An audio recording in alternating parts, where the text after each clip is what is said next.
Hey everybody, Rhadamant here. Thanks for tuning in to episode 5 of Stationeers. So last episode, I just about finished up all of my setup for the farm. In this episode, I'm hoping to actually get the farm going. So Katrina mentioned that I left my heater on. I turned off the logic that controls the heater, but the heater was left on, so I need to manually turn that off. And then what I'm going to do is turn on this vent here, which will pull atmosphere from Mars. And I'm going to start to fill my intake pipe for the filtration with cold Martian air.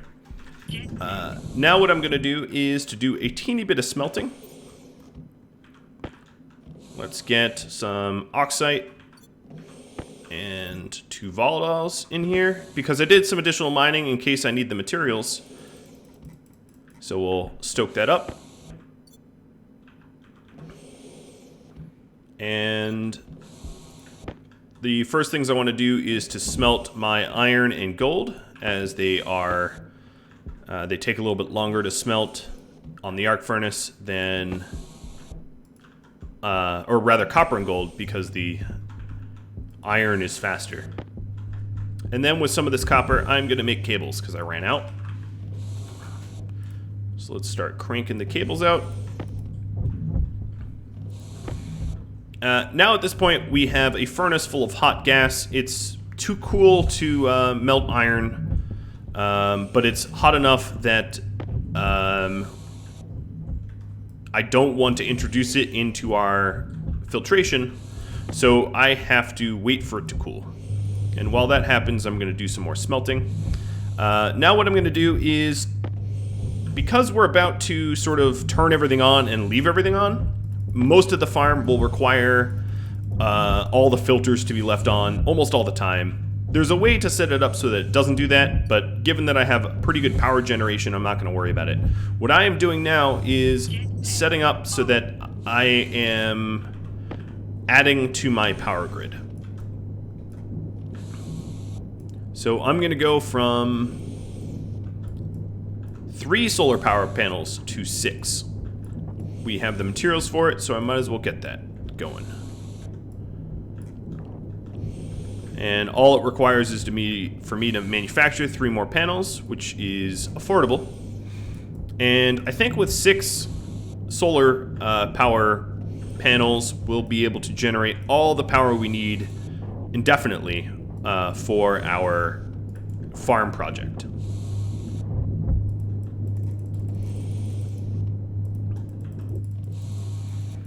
So I just cranked out a bunch of cable coils, and we'll do all the wiring first.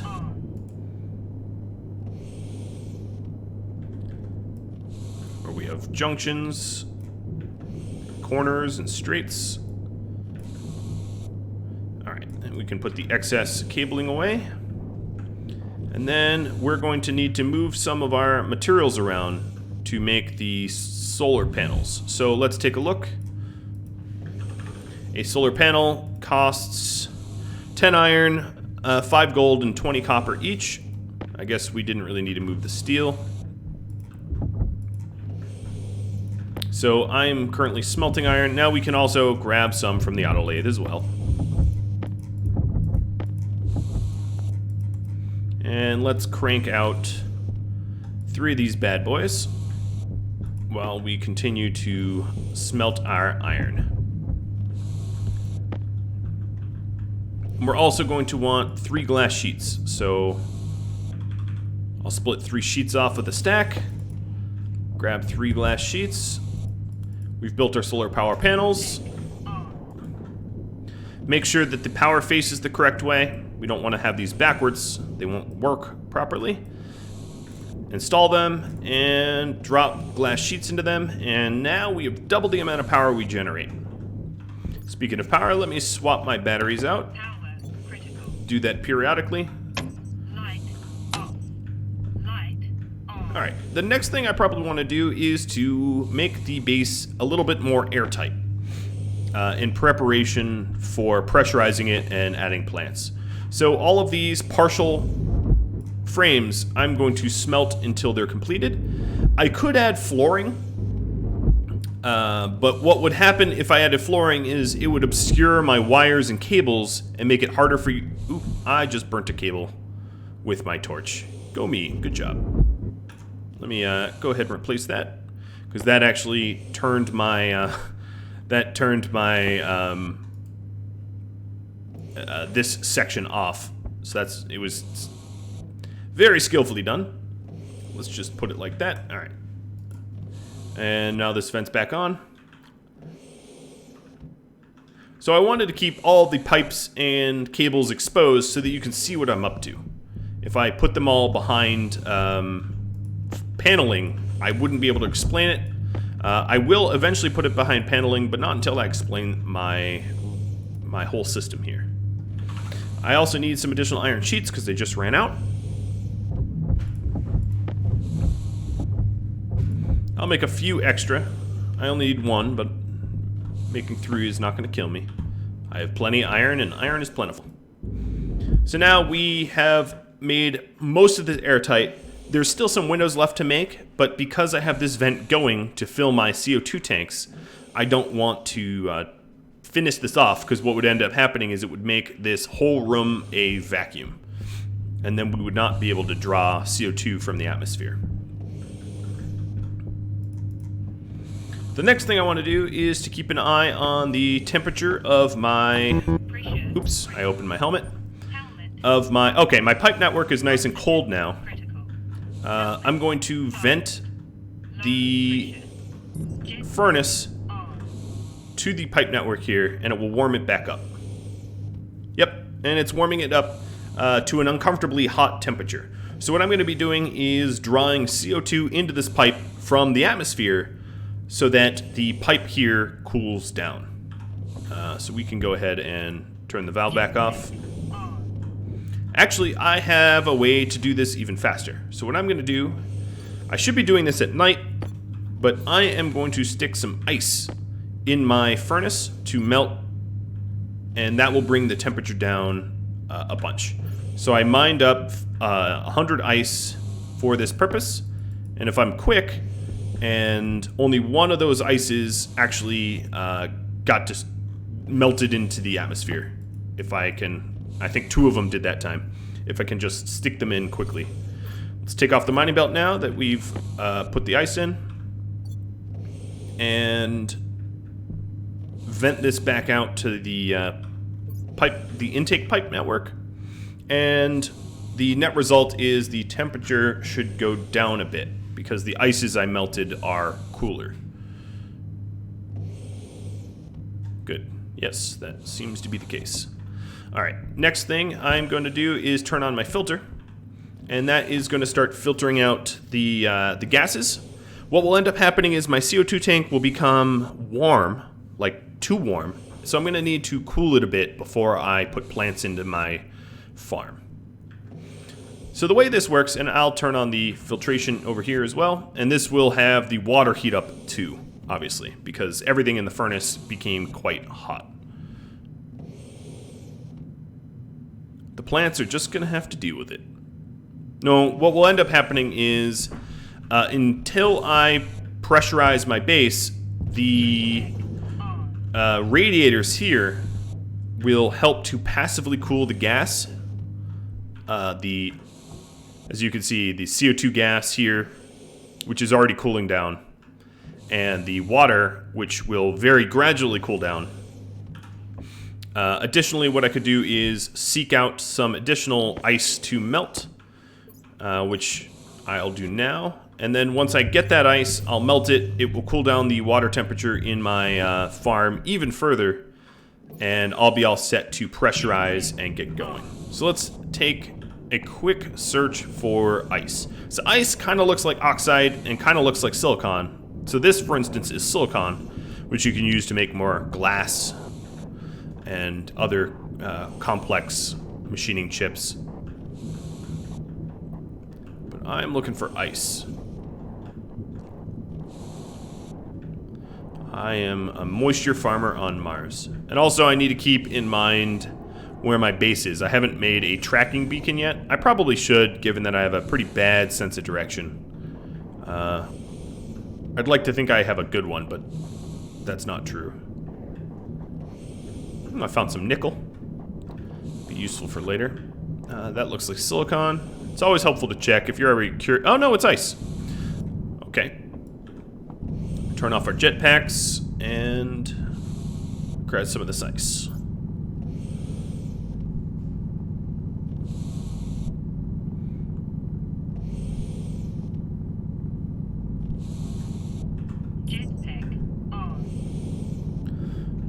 It's funny that it's easier to mine during the day so that you can see what you're doing, but then it's more difficult to smelt during the day because your things that you want to melt, or your fuel sources that are frozen will melt in the atmosphere.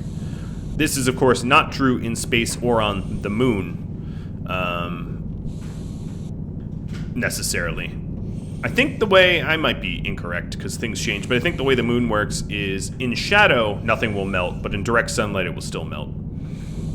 Okay, so we're getting a lot of ice. I don't really mind getting a huge bounty of ice. That way we have water for literally years to come. It doesn't require, plants don't require a lot of water. They require a lot more CO2 than water in this game. So... yeah, I have stacks and stacks and stacks of it. The reason I'm getting so much is this will also help to cool down my water tank. The more I get, the more it will average out to be temperate. Alright, let's head back home.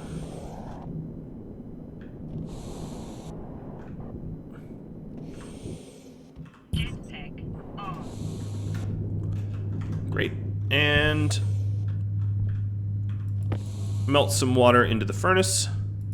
Now that the furnace is cooled down, I actually have to click this button to activate it to melt, because it's only going to do one at a time, which is fine. But that means that all the stuff that I'm adding to the furnace network is going to help to cool down my water. So I'll play cookie clicker for a minute here, clicking 170 times. And when you see the top of this flap back open, that means that it's ready to intake more. Or that I'm done clicking. Alright, thanks for the repetitive stress injury. There is a way to automate it with logic, because there is a data import on the furnace that can say, you know, when, here's the data port, when you have input melt or whatever. But for now, to simplify things, clicking is fine. So let's go ahead and grab our tablet. Our water is now, because I added so much really cold water to the hot water we already had, it's a nice room temperature. Our CO2 is cooling down.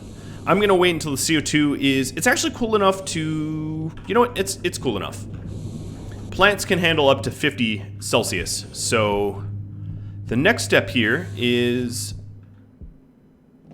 to, now we'll keep that vent on, to glass up the rest of our farm. Oops, knocking over my old equipment. So I'm just adding glass to these windows here. Sometimes it's a little annoying to add glass to them because the game's not certain which surface you're trying to interact with.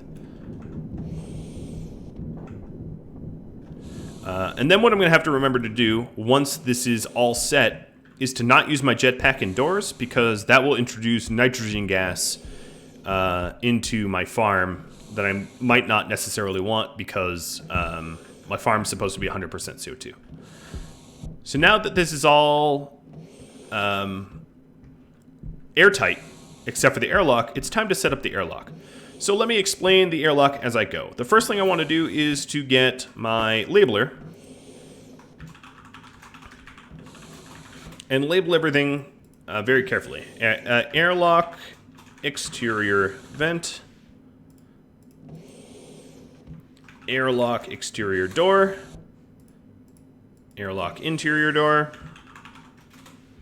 and airlock gas sensor.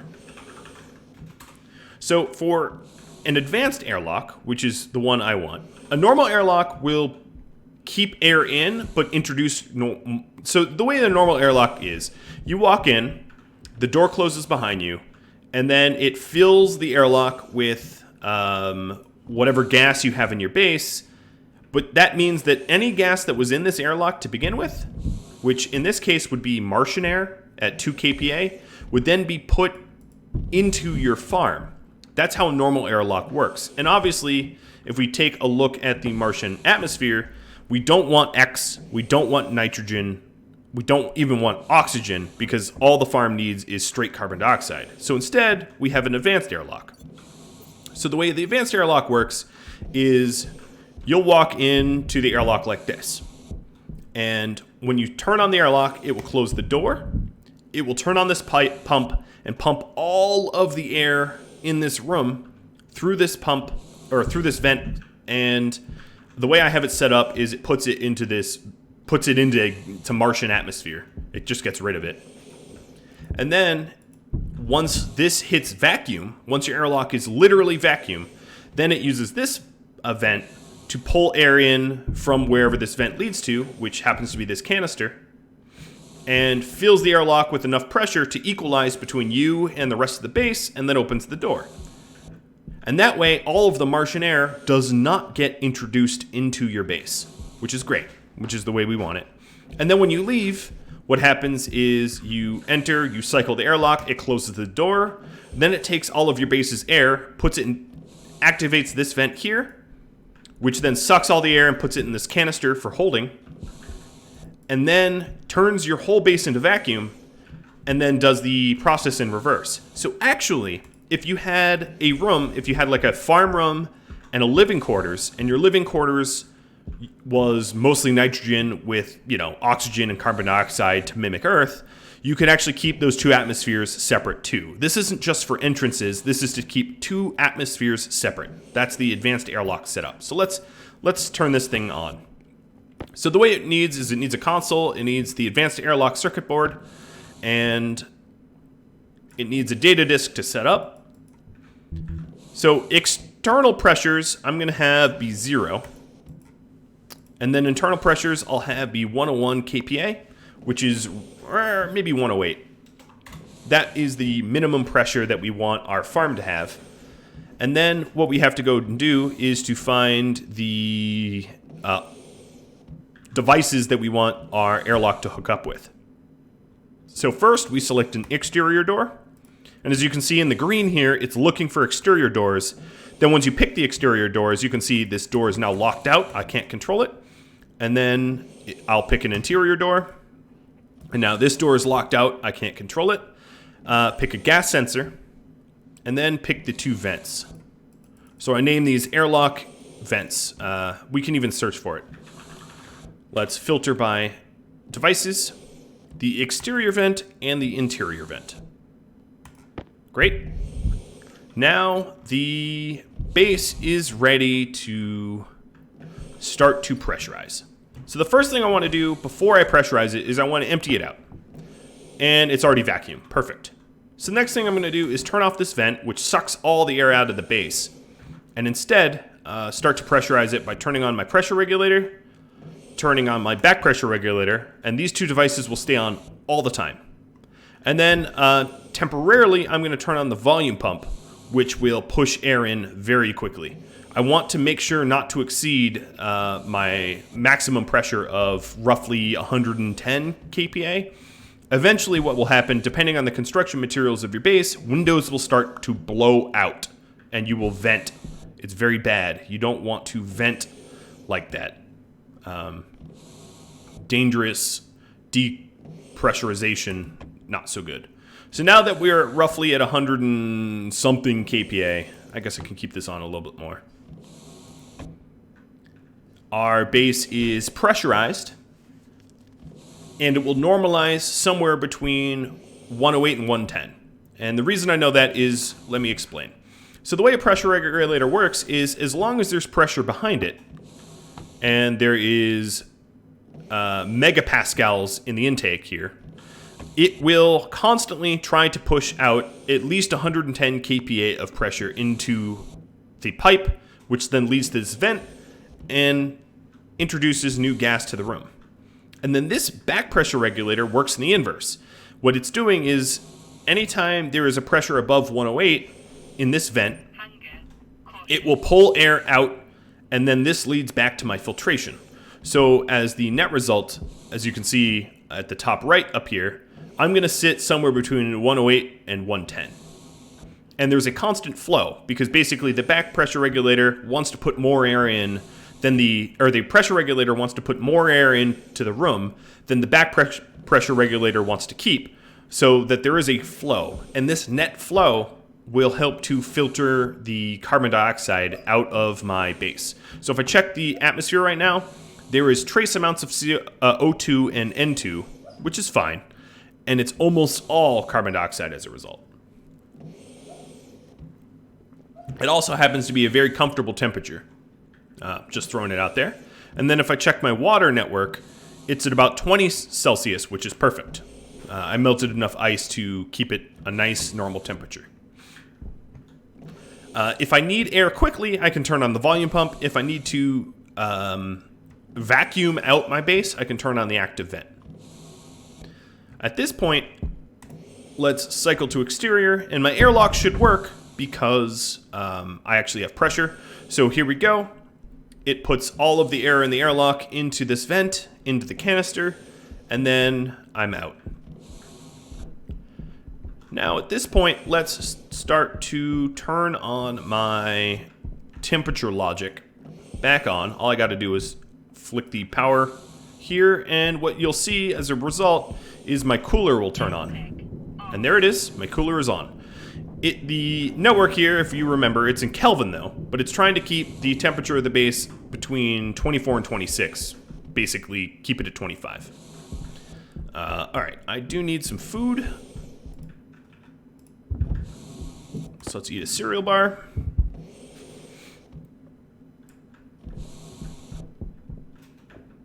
So at this point, all of my filtration units are on, as you can see, and I'm going to keep them on because I want them to constantly filter out oxygen and whatever else that accidentally gets into my farm out. And as you can see here, the water tank will slowly warm up, very, very slowly, but it will slowly warm up to 25 Celsius, and then the CO2 tank will slowly cool down to 25 Celsius. So the whole network works like this. Here's the intake, the filtration input. Right now, the filtration input is hooked up to both the furnace on a valve, so I can turn it off if I wanted to, and this pipe network here. And this pipe network here is the pipe network here is set up to this back pressure regulator and this vent. So it takes all the unwanted air and puts it back into circulation. So nothing is wasted. I don't vent anything back out to Mars. Anything that is CO2, because we have a CO2 filter here, then gets filtered and put into this CO2 holding tank, and also into this pipe network 40, or 38 rather. And pipe network 38 leads to these radiators here, and then also the two devices that pushes air into my room. So this vent, this passive vent right here, is how all the air in this room is supposed to flow. And the excess gas is very, very slowly, mind you, but slowly warmed up to room temperature because of these radiators. Same with the water. So if we check over time, as you can see, my water used to be 20.8, it's now 21 Celsius, and it's going to slowly warm up to the ambient air temperature inside the base because of those radiators. And I like to do that because what ends up happening is if I had excessively cold CO2 in my holding tank, anytime I reintroduced new CO2 into the room, it would make the room really, really cold, right? That doesn't really make any sense. You want the air that you're putting into your base to be the temperature that your base wants to be at. So as you can see here, my cooler actually just turned off. Oh, it's back on again. But it temporarily turned off, and that means that the base hit 26 degrees Celsius. If I check my temperature reader here, this is obviously in Kelvin, but 299 Kelvin to Celsius is 25.85. So as you can see, we're teeter-tottering on the maximum temperature that I've set to be allowable, but that means that our base is nice and temperate, and what a nice and temperate base full of CO2 with plumbing of water means, we are all set to grow our first potato. Now initially, I don't want to throw all of the potatoes into the farm all at once, because if there's some sort of calamity that happens, let's say accidental depressurization, or I don't know, something terrible happens, and I put all of the potatoes into my farm, I don't have any more seeds. That'd be very, very bad. You'll also notice that given that I have pressurized air around me, sound sounds a lot different. The game will sound a lot different when you're in a pressurized environment than when you're not. So let's plant 3 potatoes and put the rest away in our backpack. If you look at the potatoes, normally right here in text, you'll see if they're lacking anything. So as the sun dips into the horizon, it will say it doesn't have sunlight. But right now, because I'm supplying pressure, temperature, CO2, and water, these potatoes are happy, and happy potatoes yield, food. Additionally, what I could do is, let's cycle this airlock while I'm still in the base. So one of the beautiful things about the way I design this is all of the excess gas goes into this canister here. So despite the fact that I've taken all the air out of this airlock and I don't end up pressurizing the base anymore. This base stays a very nice, steady 109 and 25. That's exactly how I calibrated it. If I wanted to change the calibrations, I could go outside and change the min and max temperatures or change the pressure regulators here. If I said pressure regulator up to 210, it would slowly start creeping the pressure up. As you can see, the moment I started doing that, the pressure actually went up by 1 kPa. Obviously, that's not what I want. 210 would be damaging to the base and an unnecessary amount of pressure. But there you have it. And if you're ever not at the console inside the airlock, you can always cycle it using the door panels here. Now, if there is some sort of error in the cycling of your airlock, you won't be able to override it. As you can see, there's a teeny bit of airflow into the airlock once the airlock's done, but that's because we set up our console to be 108 and it went to 109. If I wanted to change that, let's say I did. All I do is insert the data disk here.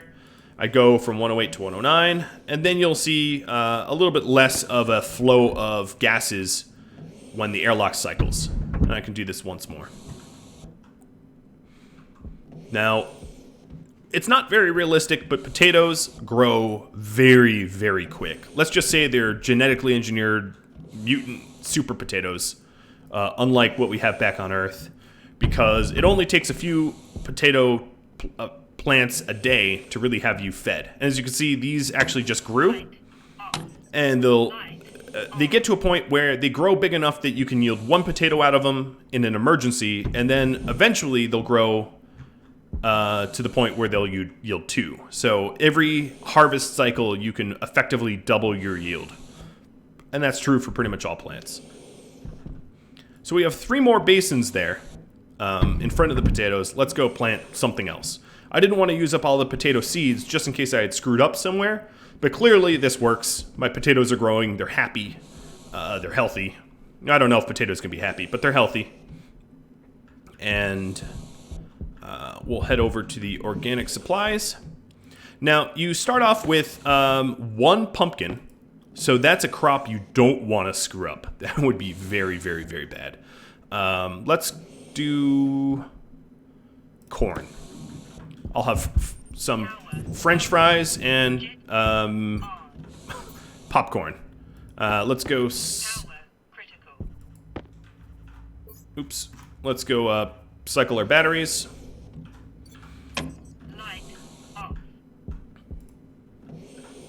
and go plant some corn. Now, of course, this room can handle a lot more plants. I only have 6 planters in there. I could also add more. One thing to consider, though, when you expand your farm quickly, is plants generate, I know this will sound odd, plants generate a lot of heat and oxygen. So there's my corn. My corn's happy. So yeah, I could do 3 more trays pretty easily. They would obviously very, very easily fit. And maybe I'll go ahead and add 3 more trays in. But at least for myself, I don't really need to plant more food than I'll eat. So as you can see, the wall cooler here is sort of flicking on and off automatically. If we check, as you can see, every time it hits 26 Celsius, it will flick on, cool it off, and turn off. It doesn't actually require a lot of power as a result, because it's only turning on as needed. And as you can see, the O2 in this room is slowly creeping up. Right now, it's even less than 1%. But as my plants grow and as I add more plants, the plants here will slowly turn my carbon dioxide as they grow into oxygen. So you do need to provide more CO2 eventually.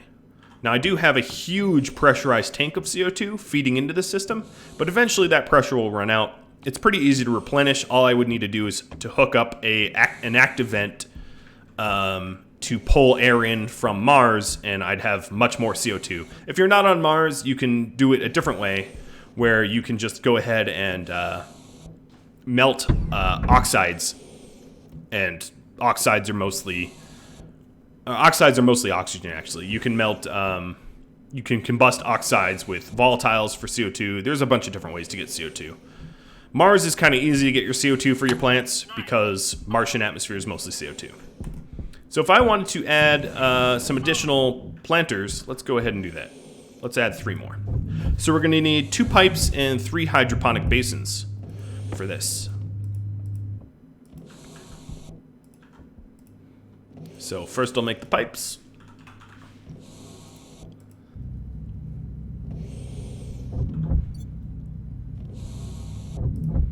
And then 3 hydroponic trays. And these are very iron costly. As they should be. I mean, you don't need to make a whole lot of them.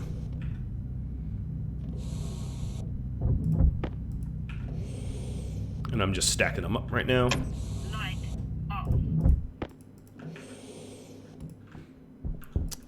Let's go ahead and put our corn away and grab soybeans. Make sure not to have our jetpack active in there. Suckle the airlock.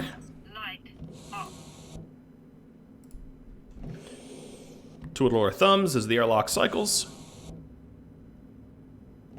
It's pressurizing up to 109. And voila. Now, if you don't pressurize if I set this to like 0, what would happen is a huge burst of wind, of air, would rush towards me and maybe throw me into this wall enough to crack my suit. So there's actually a really good reason why you would want to make sure that you are pressurizing your airlock. So this pipe here will carry water and build 3 more trays. And you'll actually see that these soybeans won't immediately grow. They'll just sit there as soybeans because I'm out of sunlight. So because I'm out of sunlight, they don't get used up. But as you can see, I have a nice tri-crop farm going on in this beautifully cramped base of mine. So that's all the time I have for this episode.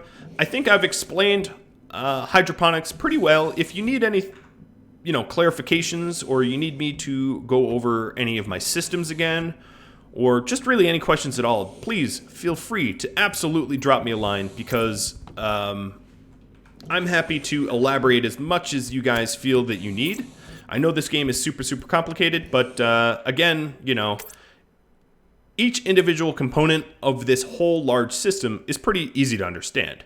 It's not that complicated to understand what a vent does, or what a pump does, or what pipes do. It's just when you put them all together, it might seem daunting and overwhelming. And also, if you have any ideas for mega projects, big next projects, now that I have my my food and my power, I really don't have to worry about oxygen for a great long time. My oxygen tank will sustain me for a long time. So if you have any interesting projects for me to work on, drop me a line. And I do hope that you tune in next time. Thank you for watching, and adios.